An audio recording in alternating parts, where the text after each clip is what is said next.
This is WKNC 88.1 FM HD1 Raleigh, North Carolina State's student-run radio station. I am your host, The Loaf, and this is The Slice on Off the Record. In the studio today, I'm pleased to have Lizzie Killian from Teens in Trouble. How are you? It's nice for you to be here today. Thanks for having me here. It feels good to be here.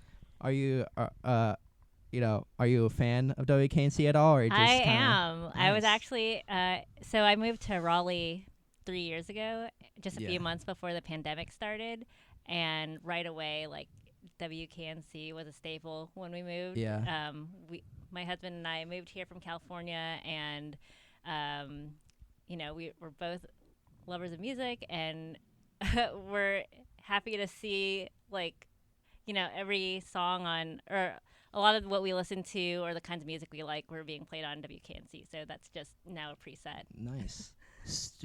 College radio is the best, I'll tell you that much. Anything below 91.5, anything below the dial that's not commercial, always the best. Mm-hmm. So first off, we'll get off with introductions. Who are you, Lizzie Killian? Any cool information that we need to know about you? Well, I guess since I'm here for Teens in Trouble, I play guitar and do vocals, and I'm the main songwriter of Teens in Trouble. It's a solo project that I started in 2015. I have been in a bunch of different punk bands before then. I've probably been playing music since I've been playing music since I was a kid, with piano. Like, my parents made me take piano lessons and all that. And then just before high school, I was like, I want to play guitar. And I want to, be in a band. And I think I wrote my first songs when I was in high school. Mm-hmm. So what is, I guess, more philosophical question, what is Teens in Trouble to sort of you and sort of like the band in general? Like how do you see it? How do you envision it? Sort of like 5 years from now, how'd you get the name Teens in Trouble? Does Teens in Trouble mean anything? What's up with it? Oh, that's a lot. One question. Let me see. Let me try to. So I guess what Teens in Trouble is to me. So I started this project. I feel like this year is sort of like the time when more people are hearing about it, especially since we did just get signed to Asian Man Records, which is amazing. And awesome. Congratulations. Thank you. But I started this project in 2015, and it was just a solo project. I put out a single called Santa Monica, and this started when I was sort of in between jobs, so I had a lot of time on my hands. And my old band, the Glowing Stars, we'd been broken up for a while. And so this was sort of like my way to get back into music. And I think the way that I saw it was really an exploration of my own voice, because I've been in punk bands where I wasn't really singing per se. There was a lot of yelling. So as punk does. Yeah, as you do. And with the Glowing Stars, it was a little bit more melodic. It was sort of like towing the line between singing and also yelling, and I felt like I wanted to try to do a little bit more with my voice with Teens in Trouble. And so Santa Monica is a little bit more poppy than anything I've written before. That was back in 2015, right? Yeah. So, and I had plans to release an EP back then, but when I started working again, that just sort of fell by the wayside. And it was really because of the pandemic and having more time to reflect because of that. I revisited the project and started writing new songs again in 2020. And those songs would be these songs that you hear now on the EP that's out. Yeah.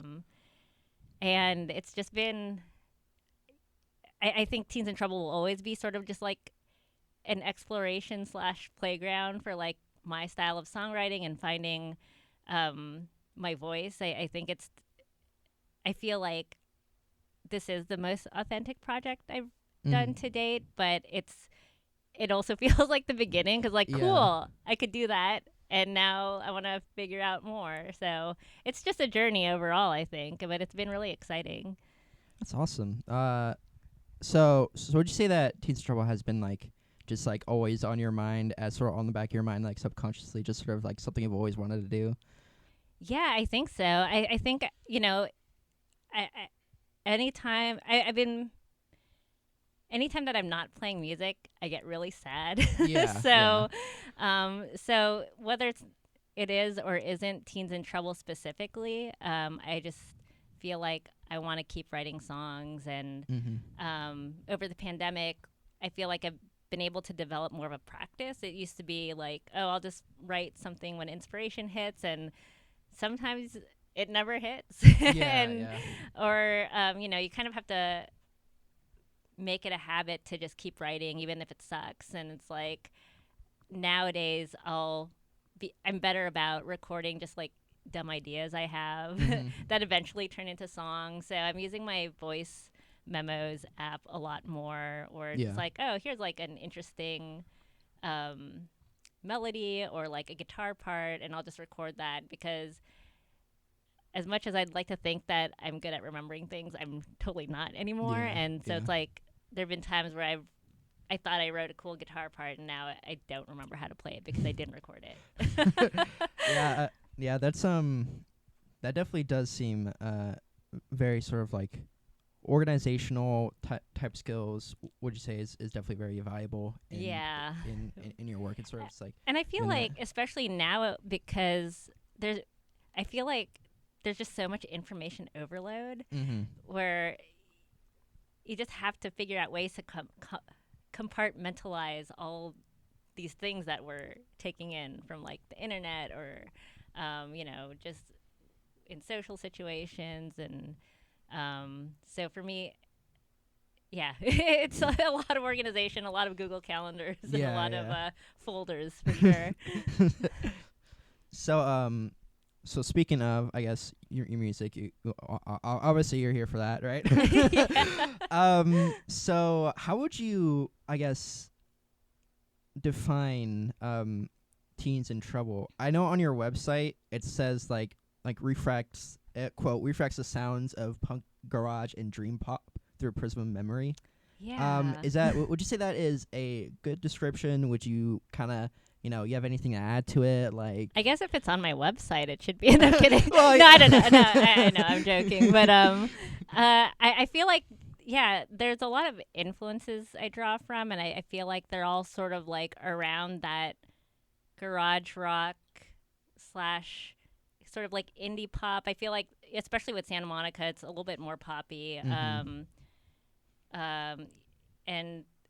songs like I'm Not Worried and Decomposing have poppy elements to it, even though they do lean more towards like alternative rock and a little bit more stuff. punk. Yeah. Old Starnes Cove Road, I don't know where to place that really. Yeah, it's like an acoustic medley. Yeah, kind of, a little bit. I mean, it starts off acoustic, and then it has that like sort of big, almost arena rock kind of conclusion. But that's a hard thing I think about genres. But I feel like the through line is sort of just like indie rock, and a lot of what I was listening to when I was writing this EP was just like the OCs, King Khan and BB Show. Weezer's always sort of been like an influence, and sort of like in the background of like the bands that I used to be in also had a lot of Weezer influence. I feel like that's hard for me to shake, because like Blue Album and Pinkerton were big for me growing up, and that's just like part of the songwriting DNA now.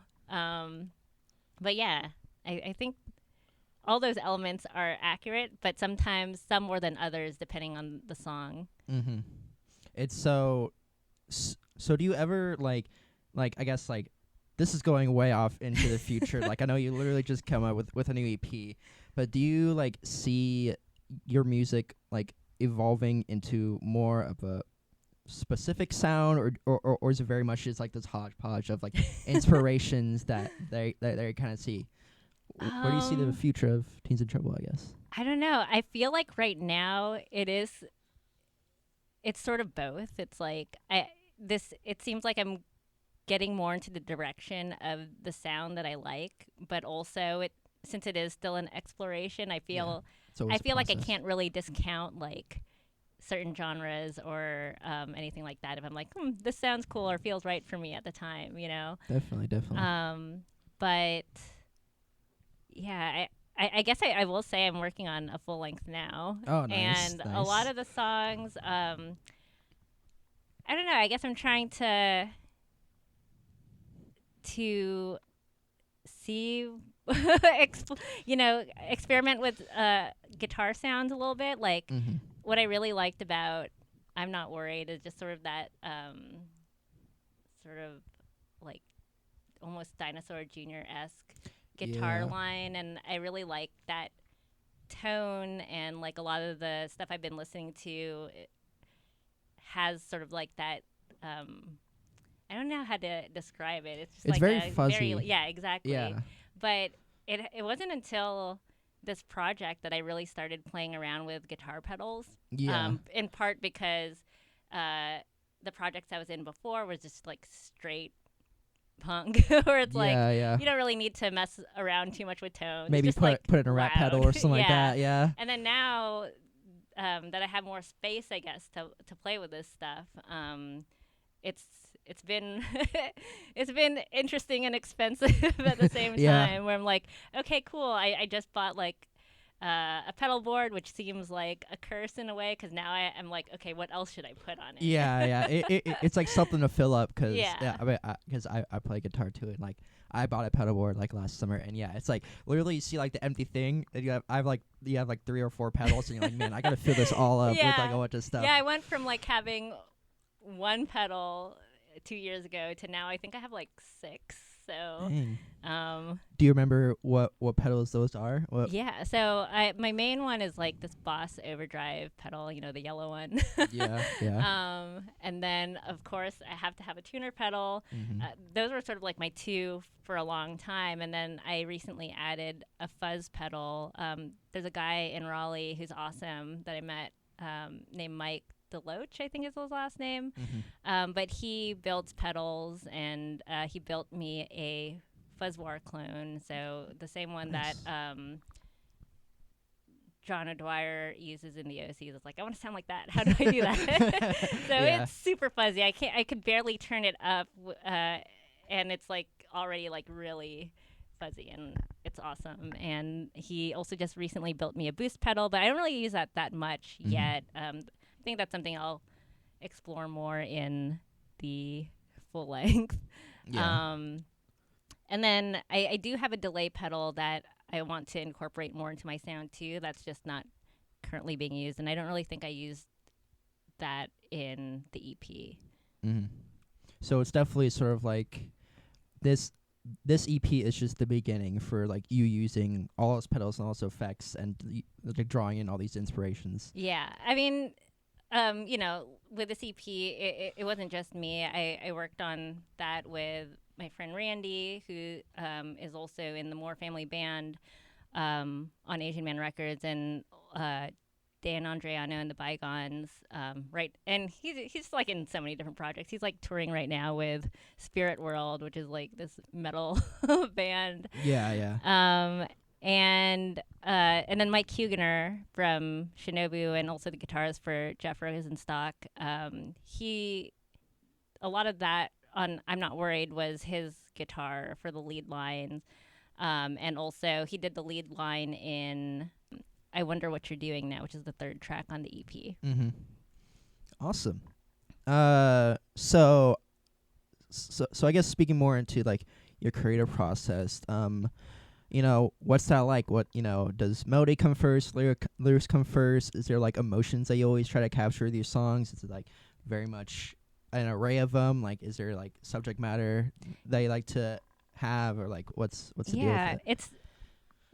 I guess the interesting thing about this project is just like now I'm taking more different approaches to songwriting, whereas before it would, like in my past project, I'd always write something on guitar first and then add melody and lyrics to it. But it's sometimes it it's limiting where you're like, okay, now I have to try, like, I have this awesome guitar part, but now I have to like try to fit words into it. And sometimes that just leads to putting words for the sake of putting words versus like having something you actually want to say.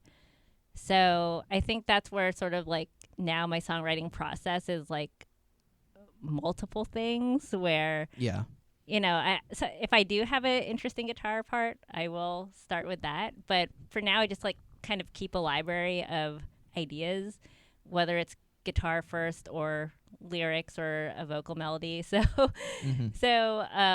like with, I guess as an example, Decomposing was written by, I was just like in my backyard and I had just built a compost tumbler. Yeah. That I was super excited about. Love that. Yeah. Love to see it. And, you know, it was a bright sunny day.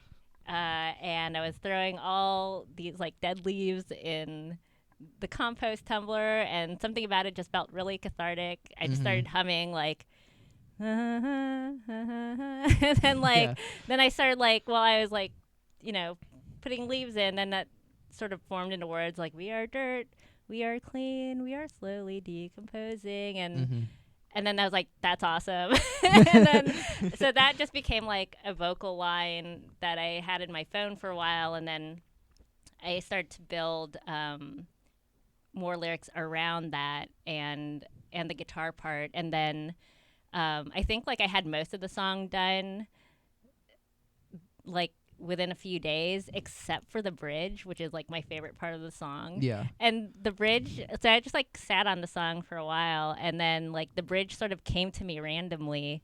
Like, I don't know, for some reason I have like all these song ideas in the shower, and like the bridge came to me in the shower randomly. And like I just came up with those 4 lines in the bridge that morning. And like, all right, there's a song. So I guess it depends. I think I'm just more open to where the ideas come from now versus before, where it's like, okay, this is songwriting time, so now I have to write a song. But I think the songs now for the full length are just coming from like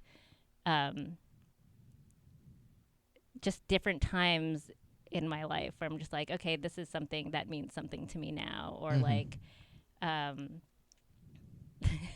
was another time where I'm sitting on a verse right now that will hopefully be a finished song, but like that just came to me while I was sitting in traffic. And I don't know how. It just like, I think it's just like keeping those channels open, as woo-woo as it sounds. It's just like making sure you're like listening for things. That's awesome. So speaking of, I guess your first self-titled EP, again, congratulations. I'm not Thank sure if you. I said it before. This is released. So I'm gonna give you like, I guess, my perspective on it, and then obviously you can blow that out of the water. You're probably gonna blow it out of the water anyways. But so this is gonna be kind though, right? Don't worry. You're gonna give me like a 4 out of 10 right in front of my face. Just Anthony Fantano. It's mid. So I see it. Great EP, obviously, I love it. So I see it, I guess, more as a process of growth, like throughout the sort of throughout the EP, and it's just sort of coming into something new while also like kind of like going like still remembering like what the old is, and just sort of like toying around with those ideas. Would you say that is like an accurate description? Like, I guess, like also like what is your take on it? Like what is this new EP? I think that's pretty accurate. You know, it's sort of like, I think I've written about this before, but there was a point in my life where I thought I was done with music, which was very sad and depressing. I sort of am kind of a workaholic, and there have been many times where work has taken precedence over music, which, you know, makes sense in some ways. You need it to live. Yeah. And So I think there was just a point where I was just working so much and I wasn't coming up with anything good musically, and I was just like, maybe that's it. Like, Yeah. and that was just like a sad feeling. And when I moved to Raleigh, it sort of reawakened, or it got me reconnected with music because I moved here in like April 2019, and like August 2019, just like a few months later, I had found a band. So I'm in this other band called Blab School that's based in Durham, and they're more aggressive. It's like a post-punk band, and I just wanted to be part of any musical anything at that point. And so I met these guys on Craigslist, and we started playing a few shows, and it's been awesome. And we played our first shows in 2019, and then when the pandemic happened, that was on hold for a while, and then we just started playing shows again. I think last year, our first show back was Halloween last year, and we're actually doing 2 shows at for Hopscotch Day Parties. Nice. Now I'm playing 4 shows total at Hopscotch, Quite which busy. is it's like, hey, you want to get back into music? Here you go. Yeah. That's awesome. But since that band went on a break with the pandemic, that's where I started looking at Teens in Trouble again, and working on writing more songs at home. And I think because of the pandemic, a lot of my friends who were active touring musicians had to find other ways to make up for that lost income. And so some of them were putting together songwriting workshops on Zoom, which were super helpful. And it was just like nice to be connected to that music community, and also have some accountability for like, okay, we're all writing a song every week. And if it weren't for those workshops, I don't know if this EP would be out. And so because this is sort of like a re-exploration into my music, I think I definitely taken a lot of old influences. But yeah, I guess this is more of like a transitional sort of EP where it's like, truthfully, I feel like I'm a bit reserved in this EP. I'm just trying to feel it out. And I'm excited to like push the boundary a little more, I guess, with the full length. Is it true that this EP was like 2 years in the making, I think? Right? So 2020, that's when I started doing these songwriting workshops, and then had them like in a pretty good place around like summer of 2021, and that's when I connected with Randy to help flesh those songs out, and they became what you hear now. We ended up recording. We went in the studio September 2021, recorded those. The reason why it took so long for it to be fully out we're still waiting for vinyl to be done. But it seems like we don't exactly know when that will be out. Mostly, supply chain issues, and like all the pressing plants are backed up. So I was like, let's just release the digital. Hopefully people like it enough to like want vinyl whenever it's out. So honestly, like I think it'll probably be a pretty cool vinyl release. It's obviously like, or at least to me, all these songs are very fuzzy and warm. So I think that does translate well to vinyl. I will say I did hear a test pressing, and it sounds awesome. That's awesome. Not to toot my own horn, but it sounds great. Looking forward to it. I'm sure everybody's gonna be looking forward to it. Yeah. Cool. All right. So now that now we've obviously talked about Teens in Trouble a little bit, let's now transition, I guess, to Santa Monica, which is obviously your first song under Teens in Trouble. So, yep. we're gonna do the radio thing. We're gonna play that. We'll see y'all after the break.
And we're back. So I guess you do a lot of music videos, I feel. The weird thing is, this is the I was trying to think about it, and I was like, oh my God, I haven't done any music videos for like any other band that I've been in. Yeah. And I don't know if that's because, I mean, like, one, it's, we were, like, one of the most active bands I've been in, like this punk band called Sputterdoll. Mm-hmm. This was, I don't know, early 2000s, and yeah. Are they? I feel like. Sorry, I'm so sorry. Are they like the 8-bit rock band? No, that's the Glowing Stars. That's the Glowing Stars, yeah. But like, I feel like, I guess now it's just so much easier to make videos than it was back then. It's just, and now I know more people, I guess, that do videos. So like, I got to work on these videos with my friends. Yeah. Santa Monica and I'm Not Worried were actually done by the same person, Kyle Broom. Mm-hmm. He's just a really good friend of mine, and it was really awesome to be able to work on another video with him again. And I kind of just like let him take the reins on like, okay, which song would you want to do a video on, and do whatever you want with it. Yeah. And he's a big fan of 2001 Space Odyssey, and wanted to do a space themed video. And then my best friend Asia did the video for Decomposing, and because I wrote that song in my backyard, I wanted to have like a sort of like outdoorsy, sunny video for that. But I also like really love horror movies, and I was like, what if we like were inspired by Midsommar, and had a little bit of that there. I did kind of talking about Decomposing. It's definitely very trippy and very sort of like uncomfortable, I guess, a little bit. Like especially there's like one scene where it's like you're playing with your Stratocaster, and there's just like there's like 4 flower humans just like sitting and just like like going back and forth like to the rhythm. You're the first person to tell me that it made them a little uncomfortable, which I feel like that means the video is doing its thing. Yeah, yeah. I mean, honestly, it did, but but it was very good because like it reminded me, or I guess a lot of like I guess what was your inspiration for that song? I guess it was very much sort of like being outdoors and in the environment. Is there any like other inspirations that you took of? Because I found, or at least I thought it gave off a lot of like heart-shaped box types vibes from Nirvana. I don't know why, but just I'm actually like not sort of as stuff. familiar with that. Okay. Yeah. So I did not take inspiration from heart-shaped box, but do you mean inspiration for the video itself or for the song, or for the video itself? Yeah. Yeah. I think a lot of it was sort of like it was sort of Midsummer. Yeah. And even both Asia and I had like recently rewatched it before we did the video. But I think it was just like easier to do. We didn't have to. I mean, we did rent a studio for like that sort of trippy flower scene. Yeah. But everything else we did outdoors, and it was pretty minimal. It was just like a complete 180 from like all the production we did on I'm Not Worried, where we like built this entire set and realized had a close call with a metal pipe falling, and we're like, oh, this is not good. We should be wearing hard hats. But yeah, so like I wanted to make decomposing a little bit more simple, but I did also want it to evoke some of the same like feelings I wanted the song to evoke, where it's like it seems like a sunny, happy song, but when you like hear the lyrics and like also the transition with the bridge, it makes it just like something's just like a little off. Yeah. Yeah. Yeah. It definitely did sort of seem like just very just sort of just like uncanny valley type type sort of uncomfortable, which honestly, like I think it transitioned very well from the song to the music video. So I guess a real quick question about before we move on, is that orange Stratocaster like your favorite guitar? Yeah. No, it's a Telecaster. Telecaster. Okay. Oh my god. Yes. Okay. Yeah. Sorry. But it weirdly it's not. So the guitar that I usually play live is this seafoam green Mustang, which I love, and it's just I bought that for myself as like I just finished recording an EP gift, so I got that not too long after we recorded last September, and I just wanted a Mustang for like the longest time. That was like my dream guitar, and now I have it, and it's awesome. And I like it a lot too because it's just like shorter scale and just easy to play, and like I could move around and not have it like break my back. But yeah, before that, my guitar of choice was this pink Hello Kitty Squire that I used for the Glowing Stars, and I think I used it for like many years after that band.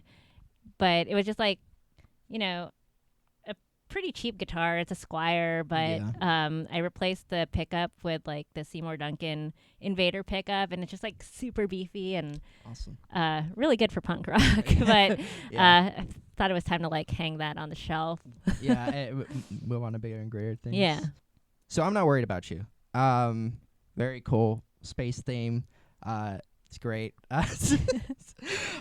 So that's your dog Malkin, right? Yeah. Very cute. I know. I was so proud of him. Yeah. Like I knew we'd be able to sort of get him to do some stuff on command if we had enough treats.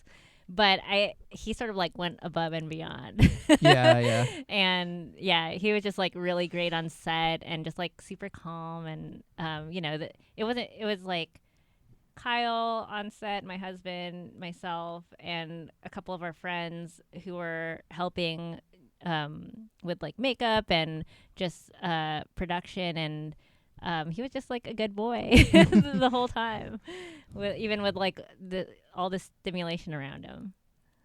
Also, I did see you dress up as Freddie Mercury in that too. It was his birthday yesterday, September 5th. Yeah.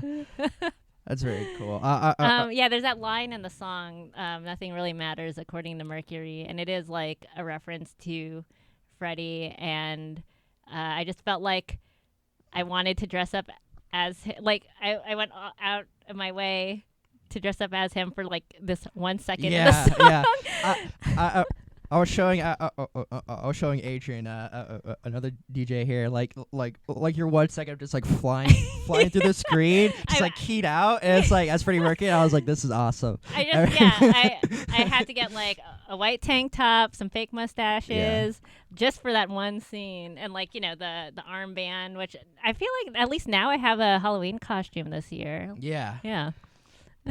You think you'd like show up to some shows dressed up as Freddie Mercury, or do you think that's too much? I don't know. I did debate so I played a solo set for my EP release at School Kids last Friday. Yeah.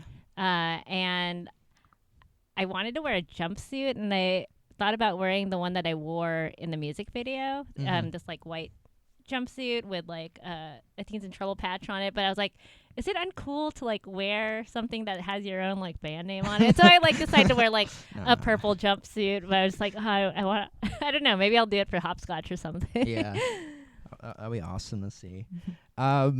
So Santa Monica. I find I don't know if you were trying to tap into this, but a lot of feelings of like nostalgia, just like generally like the old technology, and it seemed like the song is definitely more, I guess, sort of like nostalgic for Santa Monica, which I assume is where you grew up.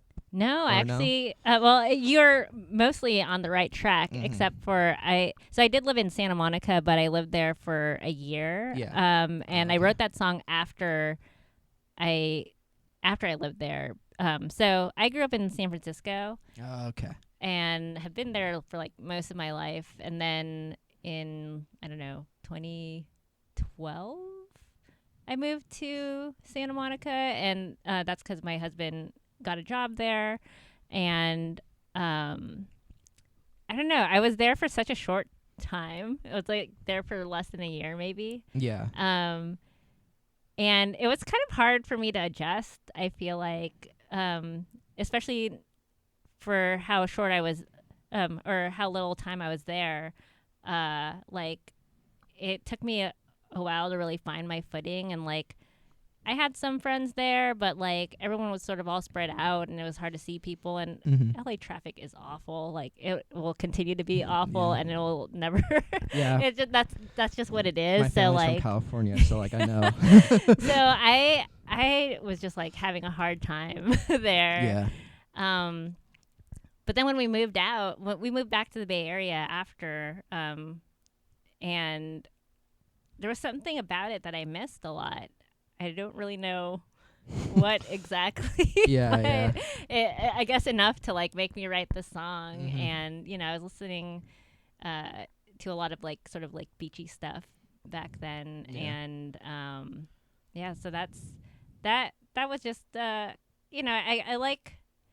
guess I have a tendency to write about places sometimes, or like what places remind you of or mean to you. So like, for instance, on the EP, Old Starnes Cove Road is named after the street that I was on during the pandemic, where I decided like I needed to just spend some time alone, and like I wanted to do this sort of like solo creative retreat for myself. And I'd been in these songwriting workshops actually this was before the songwriting workshops, but I had been reading this book called The Artist's Way. Yeah. That was actually I heard about that book from Rivers Cuomo from Weezer. Yeah. During a Zoom show that he was doing. Like, you know, he was also doing like performances online when the pandemic started, and then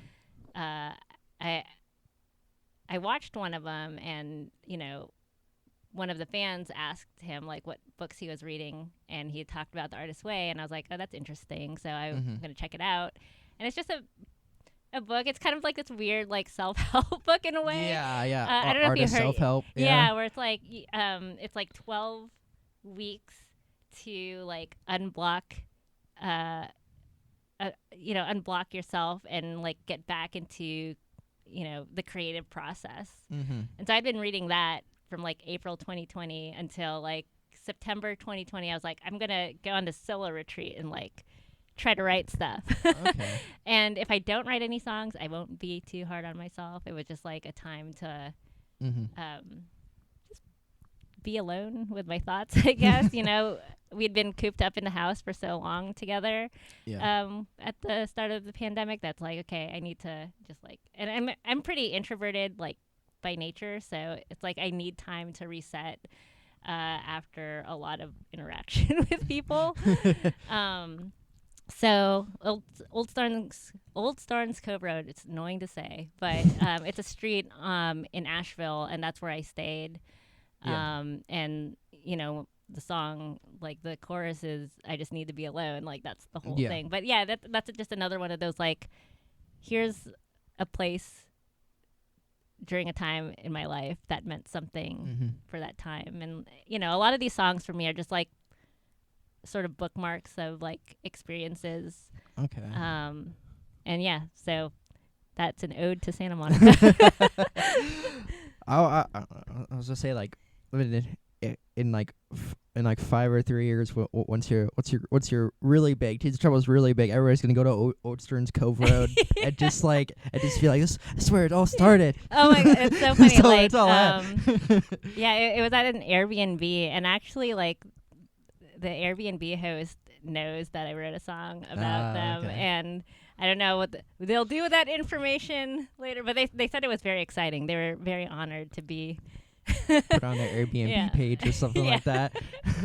Here's Teens in Trouble's Old Stearns. It was a cute little spot. It was like 10 minutes away from downtown, but also like felt pretty remote. So secluded, it was just like nice and peaceful, and I brought like my guitar out there and like some recording equipment, and I think that's when I first started writing I'm Not Worried. So I came up with like the chorus to I'm Not Worried there. We're just like kind of playing around with like vocal things, and I ended up finishing that song like when I came back, but nice. Good times. I bought some crystals, some healing crystals or something like that. Like some quartz, and there's like this mineral shop in Asheville also, where it's like, I don't know, just like I did a lot of like weird treat yourself things. I mean, especially like during that time, it's like you definitely need to do it, especially everything is cooped up. And I feel like that might be a trend, or at least is that like a lot of music is gonna be coming out, and it was like made in the pandemic and because of the pandemic. Yeah. So it's gonna be really exciting. Yeah. And I know like a lot of you know, people who've been putting out music recently, me included, where it's like this has definitely been like sort of a pandemic project, or like here are songs I wrote during the pandemic, and there are a lot of like little things with the album that sort of remind me of this time, where it's like if you look at the cover art for the EP, you can see the crystals in the background. And like I think the one like front and center is like the one I bought from Asheville. And then like, you know, there's like house plants all around, and like I never really got into plants until the pandemic because I was just like bad at it. Like I could not keep a plant alive for the life of me. And then with the help of a trusty app that told you when to water your plants, like now I'm just like keeping 50 plants alive at home. But yeah, that's awesome. That's sort of like what that album cover is about. Do you have names for your plants? No, I don't. That's a bridge too far. So moving on to I guess the local scene, right? How do you like the local scene here in Raleigh? Do you have like any favorite bands in particular? Like how do you like everybody? It's really cool. Like, I'm not gonna ask you name favorites if you don't want to. So yeah, no, I do have some favorites. We recently, so we haven't really played too many shows as Teens in Trouble yet. I mean, we're just starting to. I think our first show was at School Kids Records. That was your first show, yeah. In May. And then we played a show at Ruby Deluxe in June, I believe. It's all like a blur now. What it's September now, right? Yeah. Okay, cool.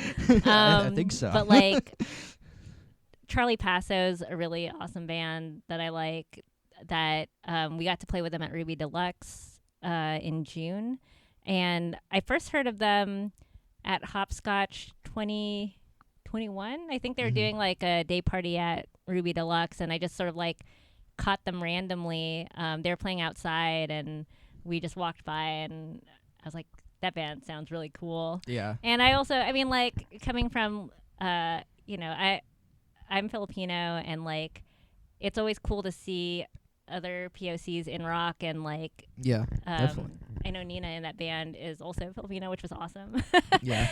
And like Bangs is another band that's really cool that I'm excited to play with them for the first time at the Hopscotch Day Parties. We're actually playing both Hopscotch Day Parties with them. So nice. I've been trying to like get a show together with them for a while, and like now we're playing two. So that's cool. And it just got announced that we're going to do FemFest NC with them in Winston-Salem in December. So nice. Guess I got my wish granted.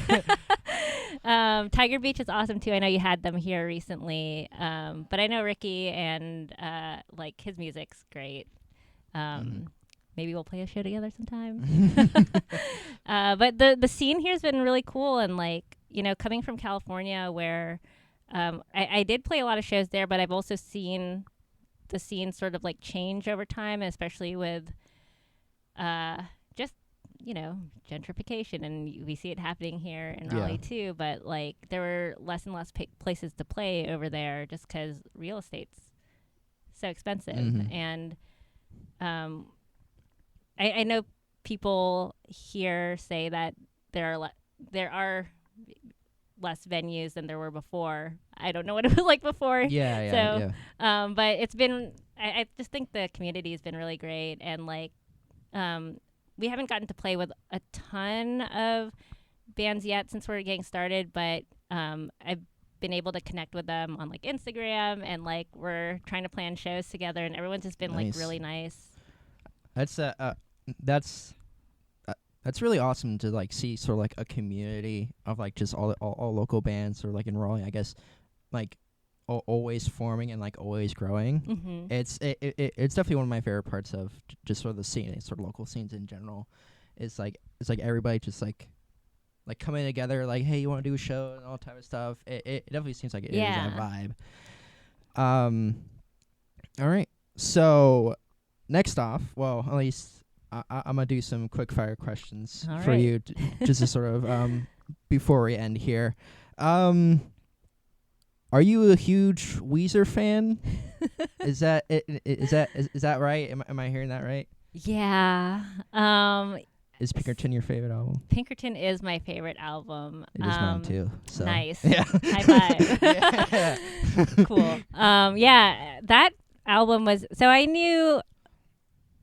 think I started getting into Weezer in like high school, and I knew about the Blue album, and I knew about the Green album, but for some reason like Pinkerton slipped through the radar. And a friend of mine that I was in a band with at the time like was like, oh my God, you have to listen to Pinkerton.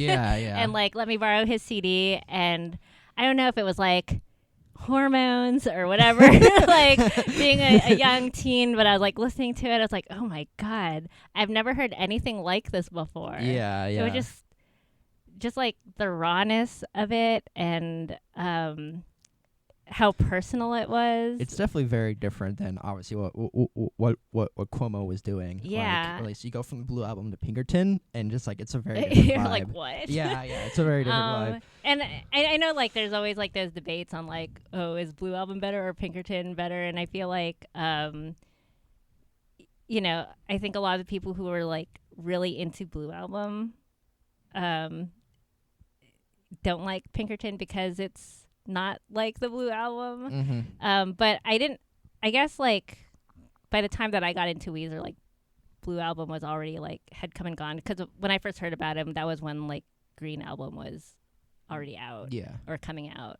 Yeah. So I don't know, like Pinkerton was just like life changing for me, to be honest. And yeah, I hope I returned that CD to my friend, but I think it's fine. Is Weezer was Weezer a huge inspiration for your latest EP? Would you say, or is it just kind of just like always been in the back? I feel like Weezer has definitely been a huge inspiration for a lot of the music I wrote in previous bands. Yes. So like especially the Glowing Stars. Like the Glowing Stars was just like Weezer at the forefront of my mind. Like I'm trying to think about because the name The Glowing Stars came from a line in Falling for You in Pinkerton, where he sings, I admired the glowing stars and tried to play a tune. That's how he got the name. Yeah. Okay. So, interesting. But I think with this EP, I wasn't really thinking that much about Weezer, or I guess it was like less on my mind. I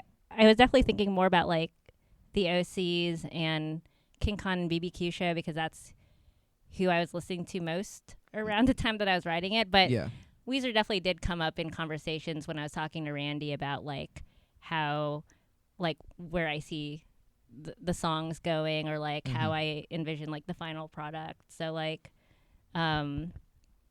with Old Starnes Cove Road, for instance, I feel like that's probably the most Weezer song on the EP. And like especially down to the solo where it's like but it's definitely something you would see on a Weezer album, maybe. Yeah. So I feel like that's our most Weezer song. But I think because I had been I've been listening to a lot more kinds of music in the last 2 years, that it wasn't as present to me, I guess. But I feel like also because it's been a big part of my like life in general, it's hard to avoid. Yeah. Wow, it's a quick fire questions. I'm sorry. No worries. I was like, oh yeah, quick fire. Got it. I was very interested in it. So favorite color? Favorite color? Oh no. If any. I feel like I don't know. Sometimes like I guess I really gravitate towards like teal. Yeah. And like now that I have like a seafoam green guitar, I'm like super stoked about that. But I used to hate pink, but I don't know, I'm kind of like into it lately. Yeah. Like we just got new Teens in Trouble t-shirts, which I have to send you one later. But we have a black one and we have a pink one. I don't know, there's like something about pink. Favorite thing to do outside music? Favorite thing to do outside music? I do like to play video games. Yeah.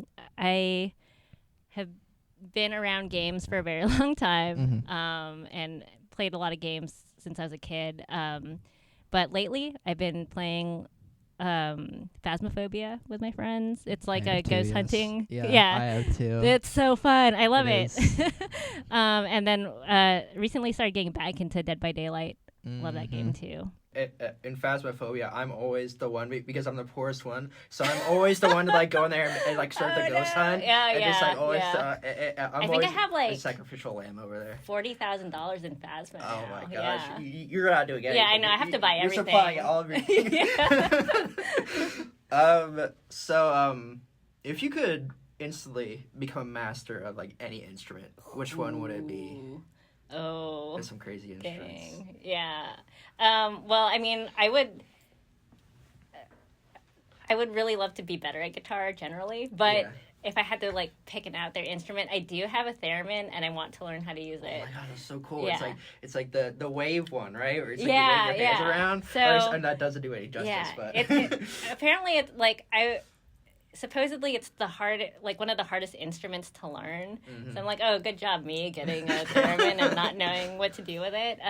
But I don't know, I just like that like sort of like spooky sound. Yeah. Not saying that I'm going to start like a horror punk project soon or anything like that, but even like I know they don't use a theremin specifically, but I like it's a similar sound in like the Beach Boys, like Good Vibrations, where it's like yeah, just like I want to find a way to like incorporate some of that in like future music. Awesome.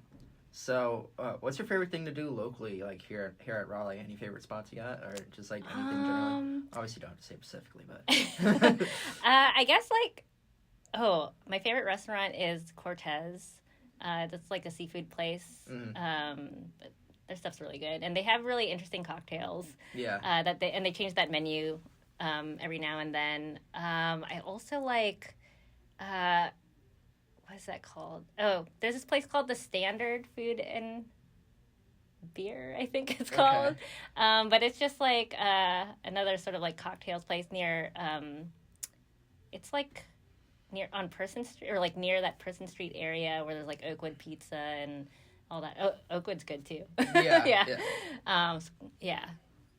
Those are probably like top 3 if you include Oakwood that I frequent a lot. Oh no, Jim Tacos is also. Jim Tacos is very good. Yeah, that's pretty close to where I live. So like when that opened, oh my god, that's like my whole diet now.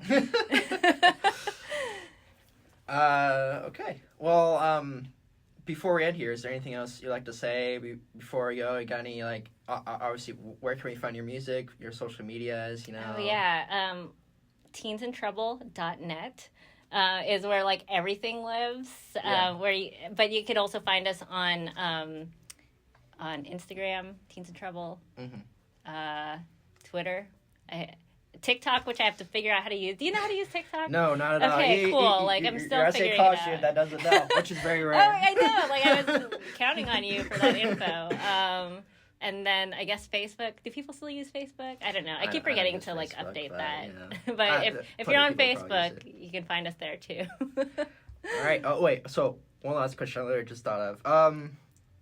Which teens are in trouble? Is there, like, any, like, cool teens in trouble? You know, the royal teens. Like, they're all in trouble. They just need our help. Oh, that's been, like, the most interesting thing. Or, I guess, like, one of the funny things about, like, having that as a band name is, like, before I had any music out, it was really hard to, like, search for Teens in Trouble on Google.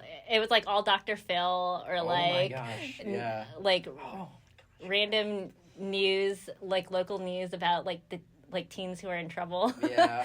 and now I feel like finally, like, when you search Teens in Trouble, like, we're the first result. Yeah. So, it's great. All right. Well, thank you so much for talking with me and being on Off the Record here at WKNC. Thanks. It was super fun, and I feel like I'm going to get Jim Tacos after this. And thank you, listener, for tuning into The Slice with Teens in Trouble on Off the Record here at WKNC 88.1 FM HD1. And wherever you're currently listening, whether that's just online on our website, Spotify, you know, whatever. Thank you for listening. I've been your host, Loaf, and this has been Teens in Trouble with Lizzie. And I'm going to leave you off with some more Teens in Trouble, specifically their new EP. Definitely, I'll play obviously a few songs from that. And yeah, till next time, thank y'all for listening. And thank you, Lizzie, for coming on. Thank you.